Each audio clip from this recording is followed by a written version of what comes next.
Greetings to all and sundry, my dear people of Ambazonia, my dear brave warriors of the liberation of the people of the southern Cameroon, the former UN trust territory of British southern Cameroon. Accept salutations from me, Comrade John Akuro. Today is Friday, April 14, 2023. My people, I am back here today. Today is another day, another moment. And of course, we continue in our quest for total freedom. We continue doing all we can to ensure that we get La République du Cameroun out of our territory. I know it's a while from the last time that I was here. Like I said, we are so committed lately because we are working tooth and nail to ensure that we attain our objective. And that objective is absolutely ensuring that we deliver a free Ambazonia to the 8 million people of the former UN trust territory of British Southern Cameroon. So my dear people of Ambazonia, like I said a while ago, I'm delighted to be here today, and we have so much to talk about this day. And before I get into that so much, I want to extend my heartfelt sympathy to the families of the people who were crushed in Bamenda by this mad armored cars of Mr. Bia's dogs. They continue to wreak havoc in our land. They continue to, send tears running down the cheeks of our people on a daily basis. And my dear people of Ambazonia, we too shall stop at nothing, at nothing completely until we get them out of our territory. I know I've heard a lot of talks, listened to a lot of people, received a lot of calls who were expressing concern that it seems we are, witnessing very difficult moments. We're slowing down, and I say constantly that these difficult moments are normal in a liberation movement. But most importantly, I like to draw the attention of each and everyone that every time you sit down and you think that the better thing to do is to brew controversy, is to promote or foster controversy, keep asking yourself that fundamental question I ask every day: what will happen to us if we fail? In my last outing, I demonstrated beyond reasonable doubt to each and every one of us that we are on our own. And we have to act like people who know that they are on their own. When you are on your own, you fight like hell. Because as a matter of fact, before help comes, you have to do your possible best, number one, to resist, number two, to stay alive, and number three, to make sure that you are gradually inching into pushing this enemy away from your surroundings, away from your territory. So my people of Ambazonia, I must confess that the difficult times that we are facing are real, but they are normal. But again, I want to say this: we have to begin developing that attitude of appropriating to ourselves this liberation movement. I've heard a lot of talks out there. I've seen a lot of, some videos. I've listened to some audios calling my name, castigating me, saying good lots of things. Some even go as far as, equating me to La République du Cameroun. But that's not the subject of our discussion. I'm sure somewhere inside this communication, I could make some little reference to that relating to the subject matter that I'll be talking about at that time. So right now, let's begin our discussion. Let's begin our show today. And today, I'd like to begin by inviting all our people who are out there in Atlanta. Atlanta is in Georgia, to this very important stop that we have there in Atlanta tomorrow. And that's tomorrow is April 15. The time will be 3 p.m. and that will be at the Atlanta Metropolitan State College. Atlanta Metropolitan State College. That's at 1630 Metropolitan Parkway, Southwest Atlanta, Georgia. And it's going to begin at 3 p.m. and it's in continuation of the leadership tour that usher us into the AAC 2023. And while I was getting into this communication, I received a flyer from someone who sent me and they said there is an AAC, that's the All Ambazonia Conference, that is being summoned from the 5th to the 7th of May. And the conference called the All Ambazonia Conference for Unity and Recalibration. And so they wanted to know from me if we have brought back the date, because I initially announced here that the AAC 2023 will be held in July of 2023, of 2023. And so I'd like to take the opportunity to respond to him and to everyone here. The conveners of the AAC, we are not aware of any All Ambazonia Conference for Unity and Recalibration that is taking place from the 5th to the 7th. That definitely should be perhaps some other group trying to play, the usual games by replicating the name that has been set aside for this all-important conference. And of course, I say we are not shifting the date from July to May. That's in 3 weeks. We are not doing that because the AAC is meant to be an all-inclusive conference. We decided to say July, and we are even likely to push a bit further because we want to give people ample time to prepare, to apply for visas, to obtain these visas, to make all travel arrangements, and to be present. Because we want people to come from all over the world. We want Ambazonians to come from all over the world and be part of this reunion. Because during that conference, we will have a lot of important things to discuss on how to reset the struggle, on how to make sure that our liberation movement picks the teeth that it is supposed to have. That's why we set these pre-conference calls to meet the people like we did in Toronto and we're going to do in Atlanta tomorrow, to meet the people, exchange with them on the ground, have a feel of exactly what is going on, among them, and we begin the fundraisers at once. In Toronto, Canada, we did raise some funds. You will be getting figures, as the days go on. And in Atlanta tomorrow, we will also be raising funds.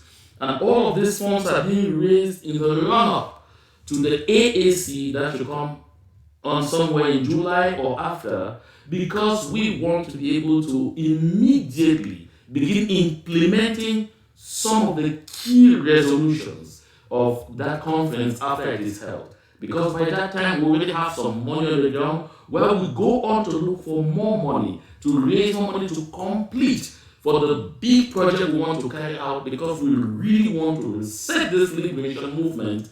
So that's why we're giving ourselves time. So we are really not, this 5th to 7th of May, it's not AAC, it's not what we've been talking about. It doesn't involve us, so I was just responding to that in passing. So tomorrow, all roads will lead to Atlanta in Georgia, and the event begins at 3 p.m.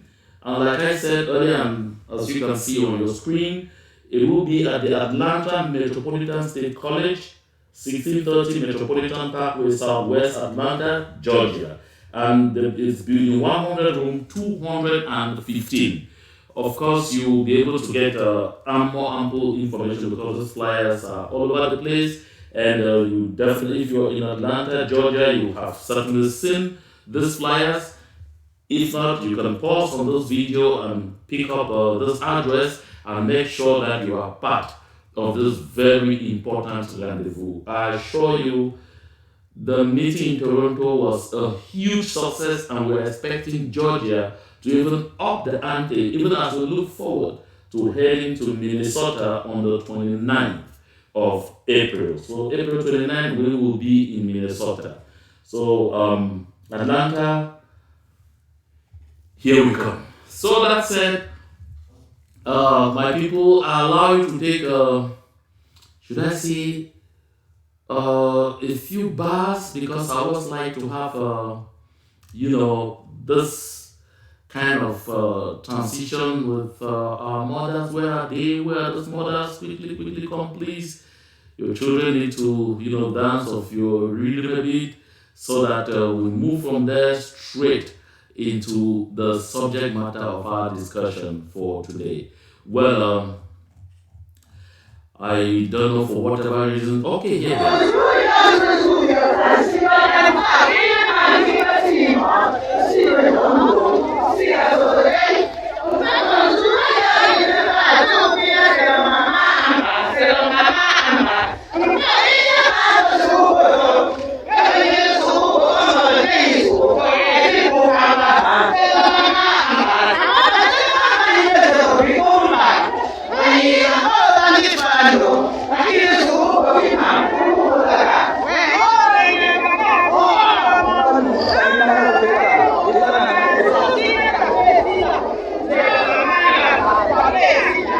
So I want to thank our mothers for that beautiful transition, for that nice moment. It's always a pleasure listening to them, watching them really revel and show the Ambazonian pride. So, my people of the Southern Cameroons, before I get into the beef of our core discussion, I want us always to remind ourselves why we really need to not have anything to do with La République du Cameroun. My people of Ambazonia, if we really want the children we are bearing today to have a future, then understand that the need for us to send La République du Cameroun out of our territory is not only so strong, but it is very urgent. For those of you who still sometimes sit down and listen to the doctrines of discouragement, when they come and tell you, oh, you see, everything is finished, don't bother, Ambazonia was a fatal mistake, it's a fake dream, it's a this and that. Listen, my people of Ambazonia, there is nothing as real as fighting for something that is worth of your energy. Listen, the time for this generation is now to make sure we free our homeland and not pass this fight on to the next generation.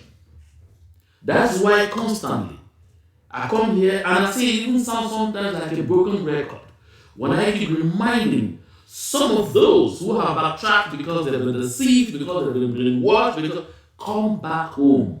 Come back home. The Ambazonian dream is real, and Ambazonia is going to be. Ambazonia will be. I assure you. You can doubt the fact that the earth revolves around the sun. You can even doubt that you need oxygen to survive. Even go right ahead and doubt that you need to eat food in order to stay healthy. But my dear brethren, never you doubt the fact that Ambazonia is real. Never you doubt that. I'll take you over to La République du Cameroun quite briefly before I come back to us. Just so you keep seeing the reasons by day and by night that I say, when you have poor company, when you have company that is deviant, all what happens to you is deviant. If you associate with people who don't believe in development, who don't believe in freedom, who don't believe in democracy, who don't believe in the rule of law, who don't believe in economic independence, you are going to become like them. I know. They say sometimes that if you stay in a place too long, you end up looking and feeling like that place. That's why it's taking some of us a lot of time to be able to make up our minds to understand that we have to be part of the liberation movement of Ambazonia. Yeah, because some have lived in La République du Cameroun too long, become very comfortable with all the vices, a country where justice is bought and sold to the highest bidder, a country where there is no such talk ever as equal opportunities, a country where if you don't know anybody right up there, you will be nothing, your children will be nothing, a country where before you start a little business, taxes have collected the entire capital, a country where if you have electricity flow for one whole week continuously without interruptions, it calls for celebration. A country where even the quality of the water you drink is just so doubtful that a lot of people end up sick. That's why you have cholera in a good lot of the localities every now and then. A country where even that water that is dirty, that is scarce for you to have it, despite the entire potential. A country where you can't be pregnant and you go to the hospital to have your baby with a free, calm, state of mind. You will be asking yourself whether by the time you deliver your baby, they would have stolen the baby and sold, and they start telling you stories left and right. I mean, a country. That is the kind of country we don't ever want to have anything to do with. That is why we are in this movement. That's why I am in this movement. And I want you to sit down always and think about all of these things. Just take a look at this. You will tell yourself that Cameroon, at least in the whole wide world, has the first tractor farm ever. Yeah, that's how they say that we never understand the tractor down the monde. So true for Cameroon. These tractors have been here even before the Ebola Agro-Pastoral Show. These tractors were here. These tractors were donated by the Japanese government to help farmers, to help introduce mechanization in their approach to farming in Cameroon. And what happened? They took all of these tractors and hoarded them. The ones you see here, there are quite a number of these tractors, some 2, some 3, some 1, behind the houses of some government ministers in the South region.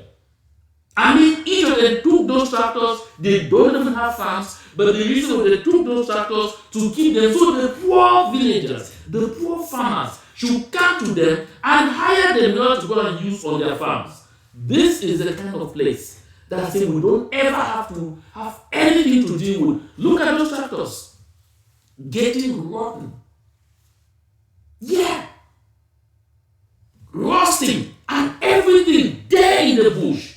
Why can't they give them to farmers? Hell no. Because it is a regime that is not people-centered. Because it is a country where the well-being of the people is not at the center of the public policies. The fear of the governor of the Republic of Cameroon is that if they share these tractors out to the local people to use them, they could become rich. And if they become rich, they may no longer listen to them, or they may no longer glorify the bread and sardine that they will come and give them. Recall I said here before that in La République du Cameroun, poverty is a public policy. Poverty is a public policy. For that reason, therefore, they do everything to make sure that people are impoverished. This is the kind of mentality that never leads to growth. This is the kind of mentality that never leads to development. This is the kind of mentality that simply leads to a collective impoverishment of the majorities of the people. And that is not the vocation of the people of the Southern Cameroon. That's not what we want. Take a look at this again. You look at this. This is a conduit pipe. Yes, it is a conduit pipe of the Camerounese zone. Pipe through which water is passing to get to the various homes that people consume. That's why there are moments that people sit down and they open the tap and they see everything is red. And when they show that on social media, some people say, oh no, this should be a kind of fabrication. But it is because it passes through this kind of pipes. A government that doesn't care. A country that doesn't care about the health of their people. A country that doesn't care about the well-being of their people. If La République du Cameroun cannot do this to its people, on mainland La République du Cameroun, in Yaoundé and Douala, do you expect that they will come and do it for us in Ambazonia, in Bamenda and Boya, in Tiko, in Mutengene, in Mou, in Esu? No, they will never do that in Batibo, not in Ashok, not in Bamenda, not in Tanka. They will never do that in Kekpoti. No. Hell no, they will never. They will never do that in DC, Aku. They will never do it in Kiko. They will never do it in Bat. What do you expect of them? They will never do the Idimanyanga. No, it will not happen. So if they really can't do these things for themselves, you see in Etam, you see in Bonge, you see in Ekona Lelu, and you are expecting that they will come and give you good pipe of water. That will never happen, my people. This is the reason we are saying we need to put in our all to ensure we get these people out of our territory who were unevenly yoked. They are bad company. Yeah. We need them out of our territory so we can settle and define our development priorities and make our country a place to be. This is some very interesting thing. I'm tempted to laugh. You see, this is the Minister of Finance saying that there is an entity that is calling itself, he says that entity is calling itself the sovereign, the United States of Kailasa. And he says that these people are telling that they have signed a bilateral treaty for the recognition of the sovereignty of the United States of Kailasa. And the Minister of Finance of the Republic of Cameroun writes and says that the people say that they have bought that particular territory, that they want the Republic of Cameroun to recognize its sovereignty for €3,500,000. Listen, I just thought, I said, oh my goodness. Some people somewhere have already bought and sold. Someone joked and said that country needed to be sold and the money shared so that people go to wherever they really want to go with their shares and do whatever they want to do for themselves. But it's amazing. You see a country where where there are too many power centers and Paul just sits up there and then folds his hands because all that fighting is to maintain him up there so that the people have the opportunity to do whatever they care down there, including even selling the people of the country, including even selling portions of the country by themselves without impunity. That's the kind of country that we're talking about. Until he says here that par ailleurs, he says, il fait donc appel à la vigilance de tous. Le ministre des Finances tient à rappeler que la négociation de la signature de tel accord ressortit de la compétence exclusive du chef de l'État. That if they want to sell a portion of the country to some people who want to have their own country and then recognize it, they have to do that negotiation through the head of state. Listen to what they say, through the head of state. Parliament will have no say. The citizenry will have no say. Nobody will have any say. L'État, c'est moi. That's what it is in la République du Cameroun. How come that is? L'État, c'est moi. My people of Ambazonia. That is a country that has simply become a joke. Why I'm showing you this? Why I'm showing you these tractors in the farms? Now move away from there. Move away from this beleaguered, place, and then let's visit Accra 1 second. This is Accra. My people of Ambazonia. The picture you are seeing before you, this is not in Houston, Texas. Because I know some people who live in Houston, Texas, will just say this on the bus and say, oh yeah, I know this is bad because, that's the place where you have flyovers. But this is not Houston, in Texas, in the United States of America. This is Accra in Ghana, in Africa. And this entire flyover that you see on my screen, my people, it took less than 3.5 years to complete. Less than 3.5 years to complete. In La République du Cameroun, they are struggling to construct a 12 kilometer, they call it superhighway from the airport, the Simalan airport into Yaoundé. For 10 years today, they are not finishing it. They are not able to finish it. For 10 years today, that is a place of development short. I bet you, this is Accra. Take another look. This is Accra in Ghana. We will make Ambazonia a dreamland within a short space of time. Don't ask me how. Look at Rwanda.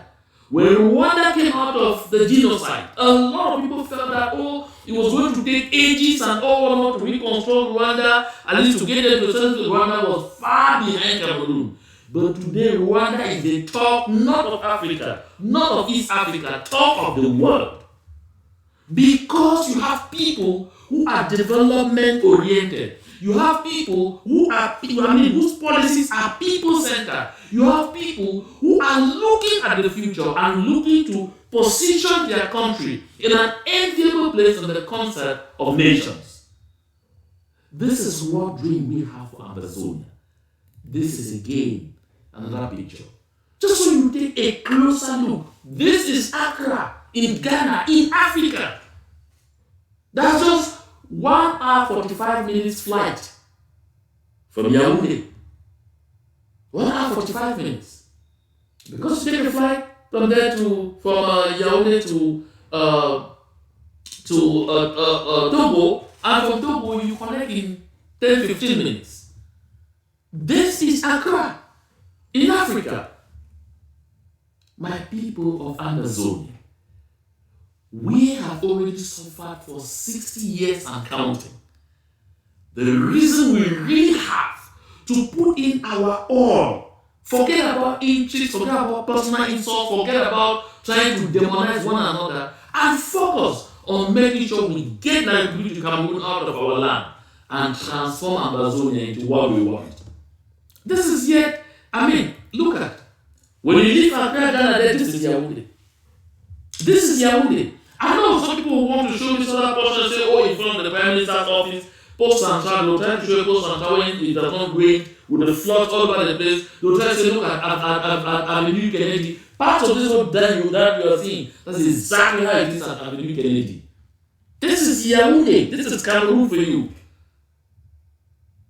And this is the kind of place that some people still have the guts to continually sit and tell us that no, you see, let's just it's federalism. This, when you are unevenly yoked, if you spend your life with drunkards, you'll be a drunkard.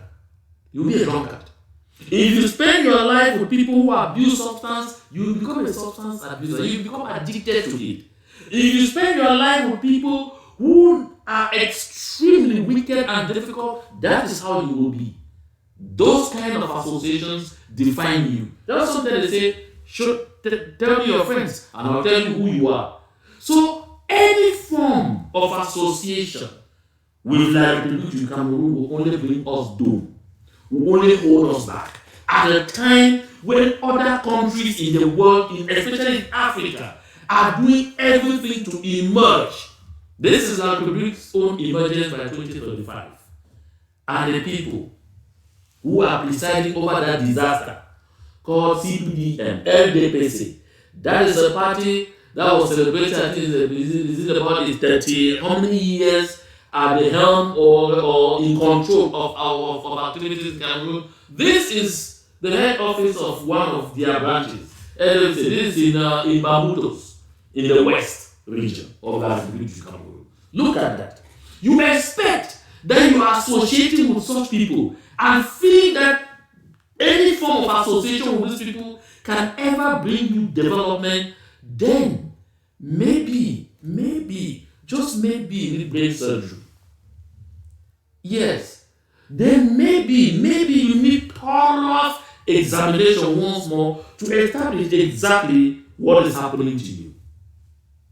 Listen, my people of Ambazonia. It is always important at every given point for us to remind ourselves why we are in this liberation movement. Because if you don't constantly remind yourself why you are part of this movement, you may take it for granted. Yeah, you may take it for granted. You may look at another person's attitude and feel that person's attitude should define you, should determine whether you support this liberation movement or not. You look at someone and say, this one is in leadership, is doing a lot of terrible things, I don't really like what he's doing and all of this thing. For that reason, I'm getting out of that struggle. This liberation movement is not his or her liberation movement. It needs the collective will, determination, and hard work of everyone to make sure we attain our objective. I'm talking here about hard work and about appropriating the movement to ourselves. I really want to congratulate our brother Makwele Lisongo in the United Kingdom of Great Britain and Northern Ireland, who has been battling all by himself using the court system in the United States to talk our case. Sometimes he manages to get to the front pages of some major newspapers. He's doing over and over. He's been putting in his all, never getting discouraged, even operating as a one-man army, and he keeps pushing his way through. Right now, he has gotten to a point where he says they have simply asked him to bolster his action. He needs to start a signature petition where they should see hundreds of thousands of Ambazonians, even millions, demonstrating that we need this freedom, demonstrating that this is not an affair of Mr. Makwele. And so he sent out the link for a petition. I'm going to copy that link and put it as the first comment on the comment section of this video. I will pin it there so that it should be there. Go out there, click on that link, sign the petition. It's not about donation, just sign the petition. Sometimes we spend our time asking questions about, oh, what is he going to do? Well, who does he think he is? Where will that take us to? That petition cannot lead to anything. Some will say demonstrations don't pay any more these days. Listen, my brethren. Listen, folks. Any initiative that anyone is taking that is geared towards contributing even in the least way in advancing our liberation movement is to be encouraged. What does it take you to sign that petition? When I saw it and I listened to it, I was like, oh my goodness. I hadn't seen it before. As soon as I saw it, I signed.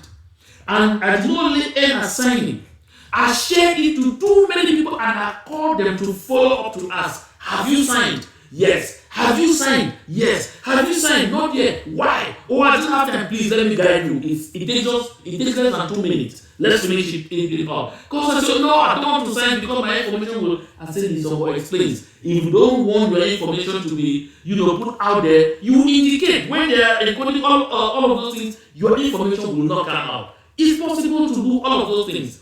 But listen, my people, we are 8 million Amazonians seeking freedom.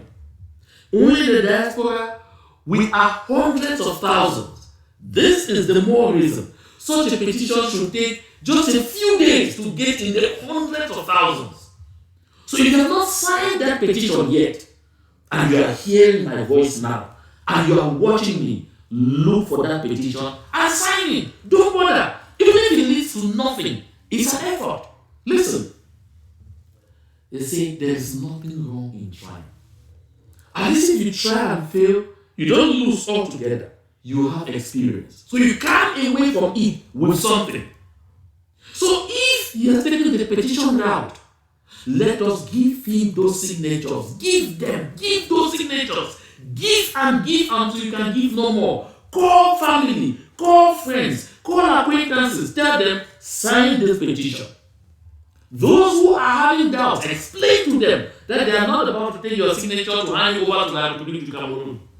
Because those who hate us, those who hate our gods, those who hate our freedom, those who hate to see us come out of this slavery and servitude with the Republic of Cameroon will tell you, oh, that petition like that, they want to take your signature, they want to take your name, and then they will send it to the Republic of Cameroon and say these are people who are not interested in independence. Bull crap. My people of Ambazonia, sign this petition. It costs you nothing. Just sign it. It is simply like I was saying, go out there in Belgium on April 28, join SCAF and demonstrate. Be counted. Stand up there and be counted. Be in your numbers. Like I said earlier, I want to see a sea of blue and white in front of the European Union office in Belgium, that's in Brussels, on April 28. Go out there and support SCAF.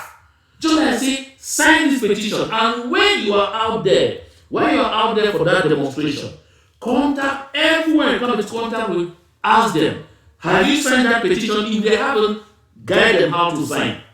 Call people back home who have difficulties understanding how to sign, guide them on how to sign this petition. My people of Ambazonia, every single punch that falls from the Republic of Cameroon will have its impact. It will leave its effect. We don't know from what angle we end up being able to put them out so quickly from our territory. Take back our land, take back our future, take back our destiny, and begin developing our land and transforming it into that kind of milk and honey we all dream of. That is the approach that we will take to get to where we really want to go. If we continue to want to say, oh, I'm hanging on this, I'm hanging on that, it's not going to help us one bit. Listen, my people. When you see like Republic of Cameroon right down to this level, broken completely like this, so you see them constantly hand in that's cap in hand, running from one place to the other to ask for help. Listen, my people, the time is dire for us to do what we have to do to gain our freedom. And this is something we cannot trade off with anyone. Let me take a little break again.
Thank you for your patience and for letting me have that moment to kind of, take some little respite and return here.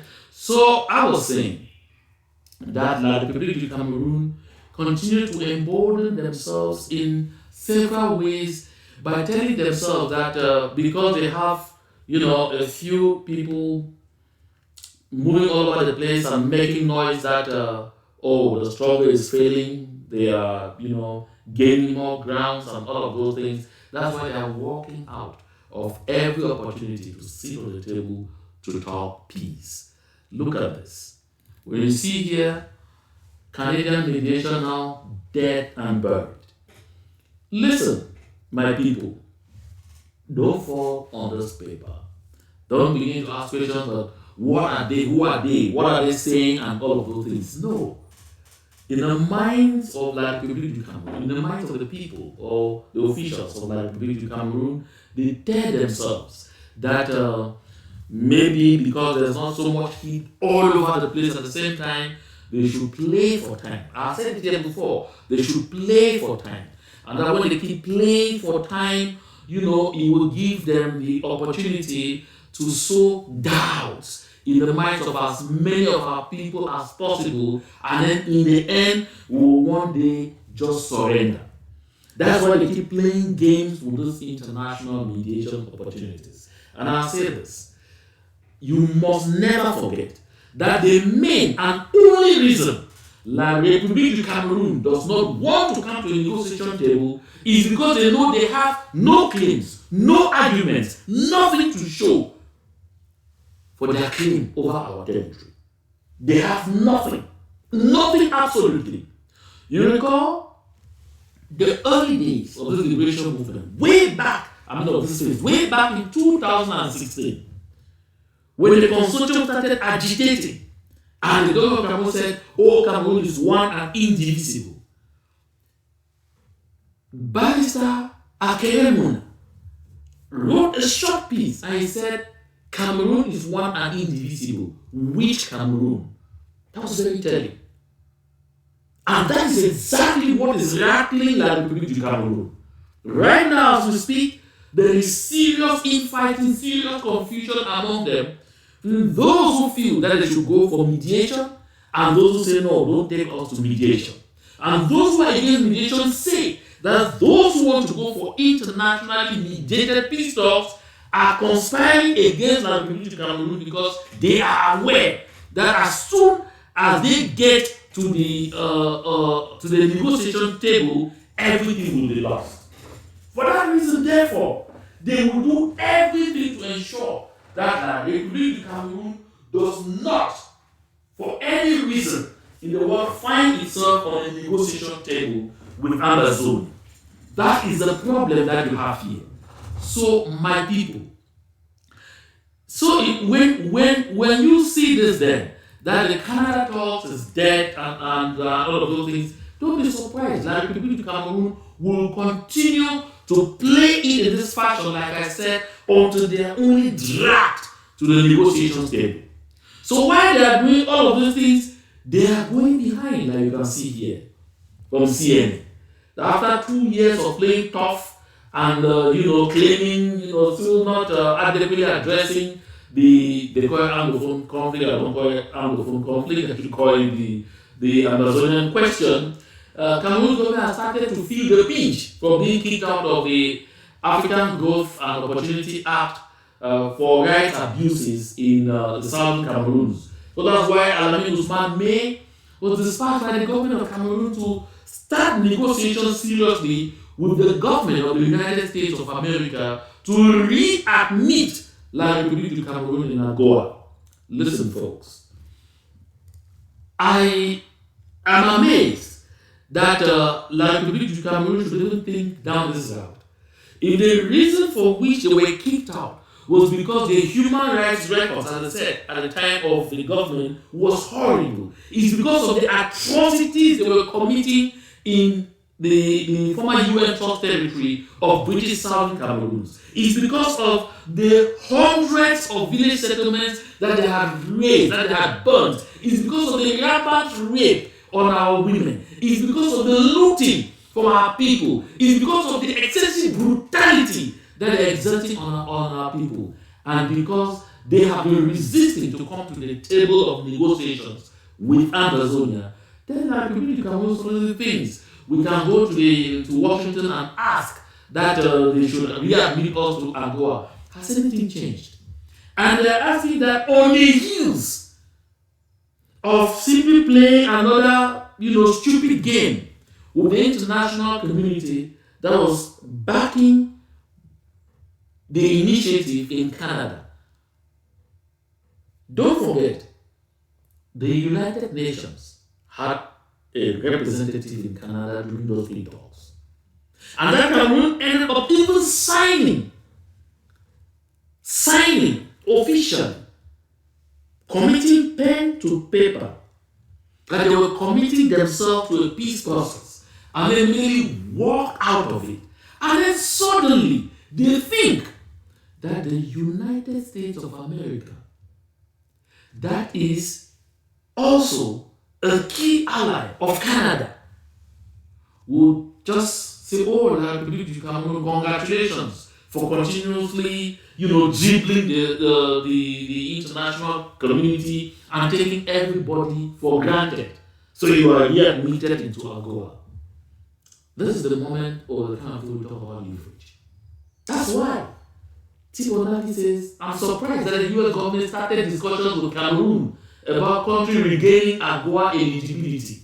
So the surprise here is simply that the US government entertained those discussions. And that's why Mr. Tibonaki is asking, has Cameroon government human rights practices improved? The same questions I was asking. Has the government done anything serious to end the Anglophone crisis? Of course, the same thing that CNN was talking about. Has government done anything to lessen corruption? And his answer, because he asked all of these questions and he himself provides an answer at the end of the day, is no. So therefore, my people of Ambazonia, you run a group, you run an organization, you're on Twitter, you're on anything, tweet and retweet this tweet others, tweet continually, and let the US State Department be aware that it will be an act of like simply washing its hands and encouraging the Republic of Cameroon to continue to kill our people for its spots if the wish of the Republic of Cameroon were to be granted in this light.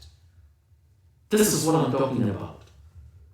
My people of Ambazonia, we must continue to be strong. We must continue to make the Republic of Cameroon recognize that they cannot just stand up one morning and feel that, oh, okay, one day this people will surrender and others. No. La Republic of Cameroon should not be given the chance to think one day that it will ever be business as usual. Again, that is never going to come to pass. It will never happen. That is why we must remain steadfast, determined, and focused on liberating our homeland.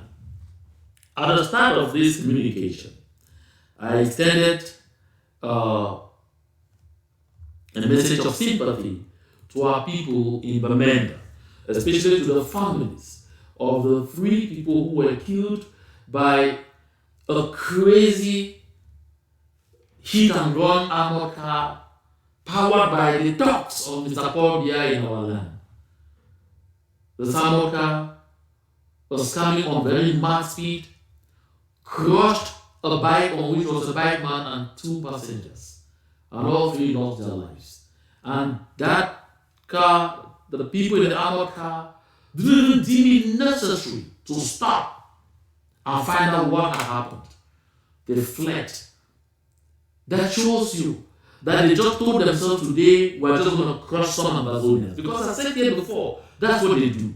They just sit sometimes, get up one day and say, but I haven't killed anybody for 2-3 days. I just need to bring someone Ambazonian down. Yeah, for his pleasure.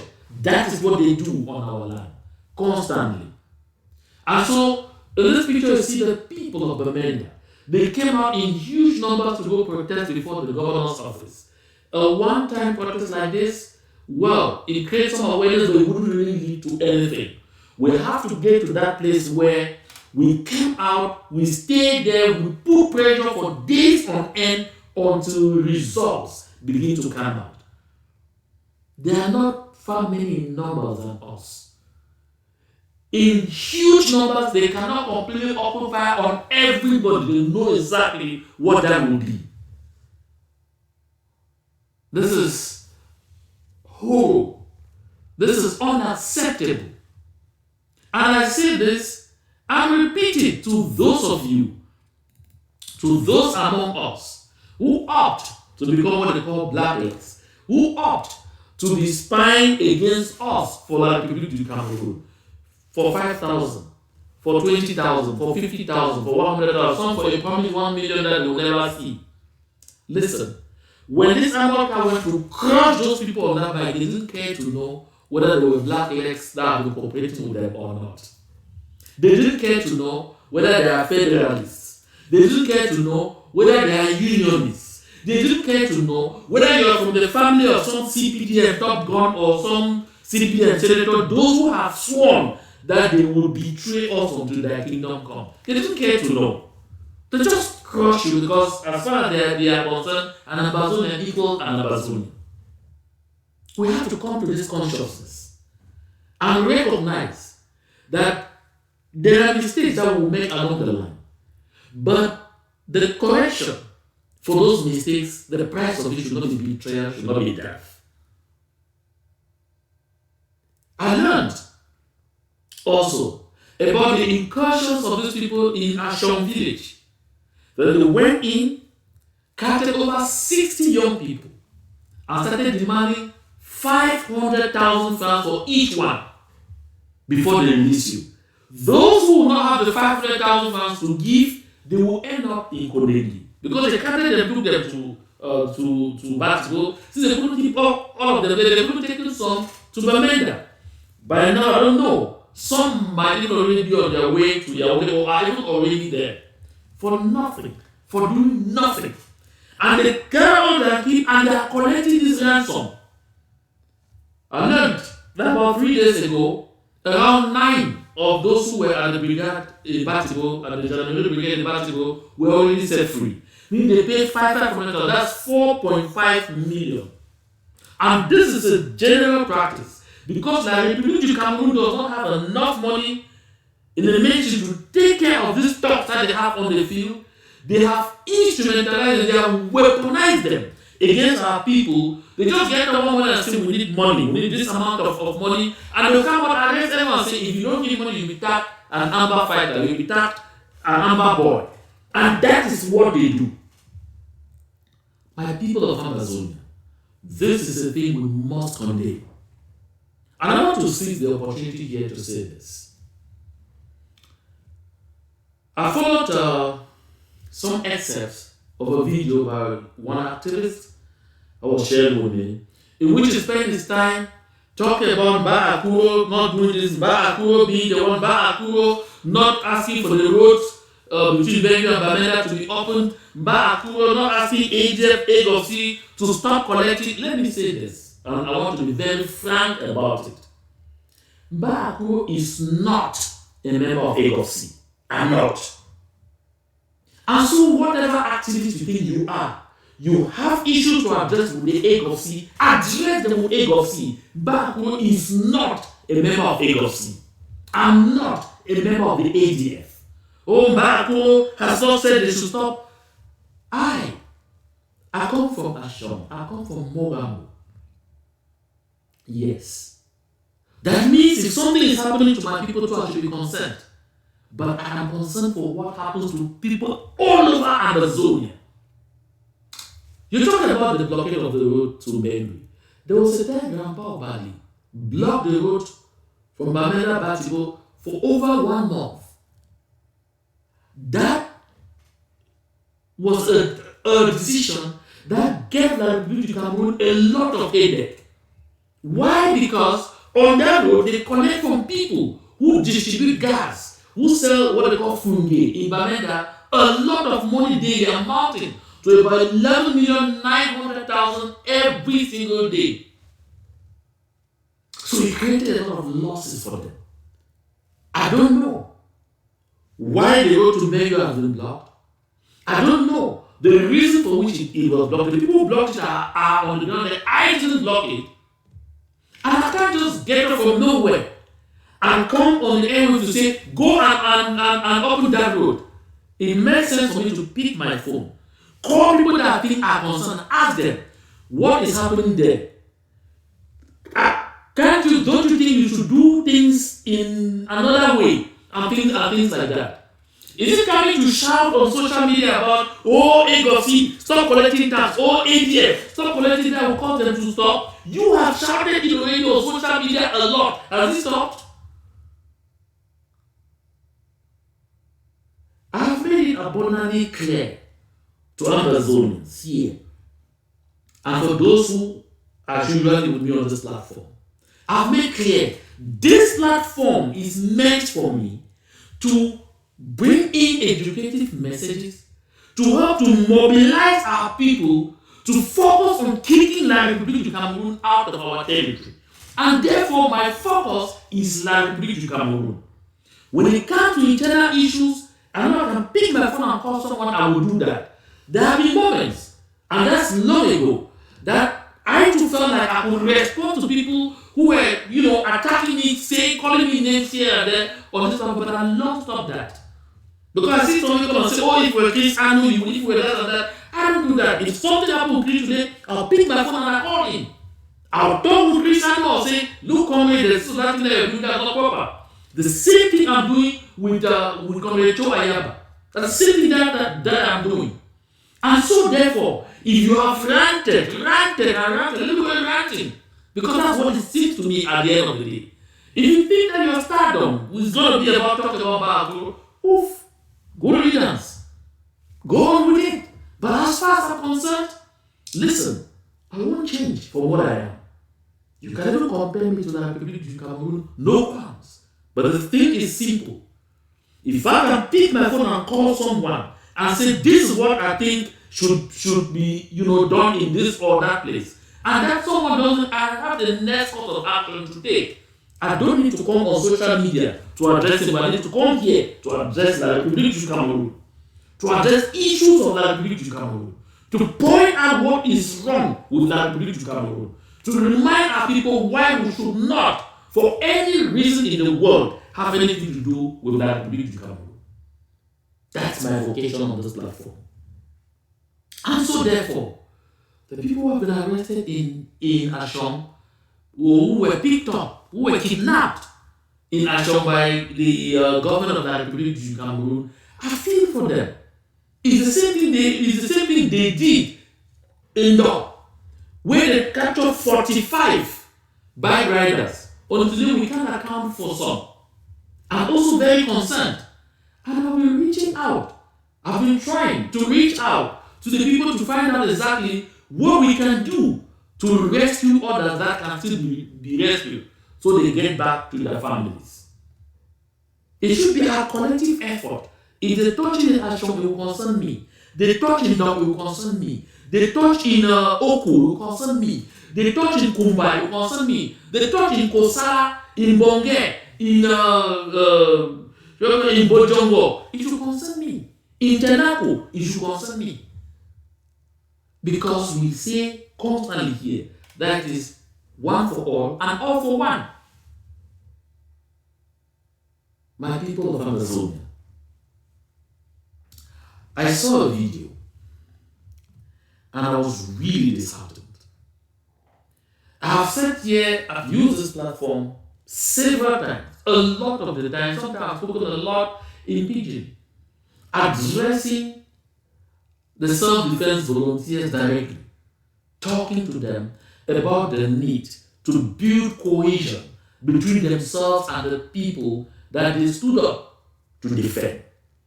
And I always remind them that the local population is your first line of defense. Turning against the same people you claim to be defending is not glorious. It does not help you. It's not helpful. It turns some of these people finally into blacklegs. And then they become traitors. They become the same people who show your positions, who tell the enemy they are hiding somewhere there, or they are sitting somewhere there, or they are telling this or that funeral in this or that place, or he is wearing juju and dancing today, go for him. When you turn against your people, this is what they will do to you. I have taken this message several times. Go to this platform, visit my village. You find a lot of those messages directed at the boys themselves, at the self-defense volunteers themselves. I didn't need to pass through anyone anywhere to tell them. And too often I've struggled to see people who are connected to them, share these videos with them, sometimes make them short, 5 minutes, 3 minutes, 4 minutes, so on the fly. They can watch it and grasp this message and understand that the communities, the people in the communities are their first line of defense. And that is why when I saw this video, you there for front public security. I was completely disconcerted, rattled. And I said, if what this man says here is the reason for which he lost his life, then that act is absolutely condemnable. And because I've said several times, we are already losing a lot of people to the Republic of Cameroon. We can get our people who are involved at a certain level and educate them. The penalty should not always be death. Listen to this man, and he's even a handicap. Listen to him. Put them for make their ID card. For inside the government. Maybe ID card. You dey help people. When I say help people, them say they facilitate for make lost document or facilitate for make nationality certify your document them. Yes, certify your document them no. May make ID card no. May make ID card for belong for outside. Well, Ambazonia. So you look at this. This is a handicapped man who is involved in some kind of business where they call it the marshal, that's playing the middleman. Because even obtaining official documents from the administration of the Republic of Cameroon is hell. So he plays the middleman to try and get bread for himself and his family. This man is not the cause of people having those ID cards. We don't want these ID cards. We need to shut down the offices where those ID cards are being issued. Going after a man like this is a cowardly act. Cowardly act. And I condemn this with the last energy. This is a soft target. Going after this is a cowardly act. And I've said this before. There are certain fights we really should be weary of fighting. We have discussed this issue of identity before. While we wait until we send the Republic of Cameroon out of our territory, the people still need those papers to do business. They are still using them. They still need them. And like I said, if we really want to make sure that they don't need them at all, we need to shut down the offices where they are produced. My heart goes out to the family of this gentleman. And I'm saying, whoever is responsible for this cowardly act needs to be brought to book. Because this is unacceptable. It is absolutely wrong. I mean, very, very wrong. When you do this to this gentleman, tell me what you turn the family of that gentleman into. Supporters or blacklegs. And tomorrow, when you find people betraying you, you start asking questions. These are things that must not happen. I really like that this message continues to filter into the hearts, into the ears, minds, and hearts of our self-defense volunteers. The biggest thing you should bother about is building a good relationship, creating a good rapport between yourselves and the communities where you are. Because you need them as much as they need you. But if you want to balance that equation, we need them more than they need you. You need them more than they need you. This is something we must not forget. We really must not forget this. Again, my heartfelt sympathy to the family of this gentleman. He ought to be alive. He doesn't have to die just barely struggling to do something, some ordinary thing to earn money to feed his family. That shouldn't happen. That said, I'd like us to close on a lighter mode. I took the time to show you the streets of Ghana.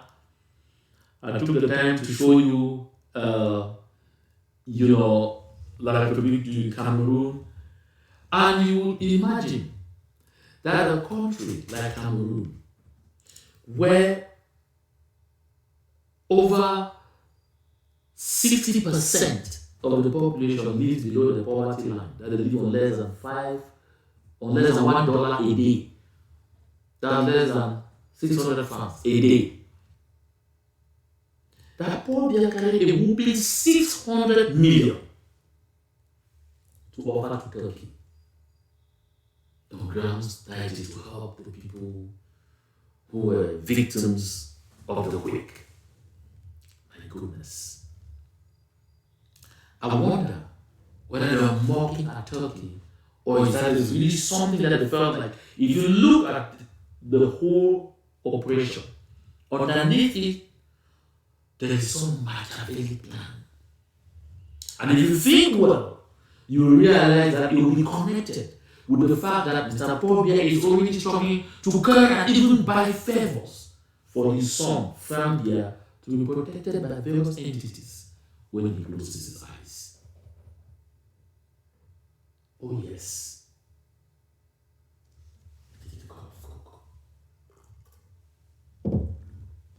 it's funny.